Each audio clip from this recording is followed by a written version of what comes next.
अस्सलामुअलैकुम। ये है कैटालिटिक कन्वर्टर क्लीनिंग प्रोसेस, जिसमें हम मशीन यूज़ करते हैं, जिसमें केमिकल यूज़ किया जाता है।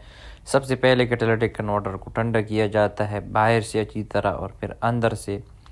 उसके बाद हम पानी का स्प्रे कर देते हैं कैटालिटिक कन्वर्टर के अंदर थ्रू ऑक्सीजन सेंसर।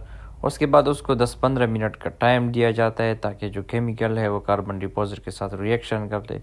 उसके बाद अगेन पानी का स्प्रे किया जाता है थ्रू ऑक्सीजन सेंसर इन कैटालिटिक कन्वर्टर, और उसके बाद गाड़ी स्टार्ट की जाती है और हल्का सा रेस दिया जाता है, जिस तरह आप देख सकते हैं। और ये गंद आप देख सकते हैं कितना ज़्यादा गंद इससे निकल रहा है। तो कैटालिटिक कन्वर्टर को हर 50 से 60 हज़ार किलोमीटर के बाद साफ़ करवाना चाहिए। अगर टर्बो है तो उसको जल्दी से साफ़ करवाना चाहिए। मज़ीद मालूमात के लिए आप कमेंट कर सकते हैं। Thanks for watching. अल्लाह हाफिज़।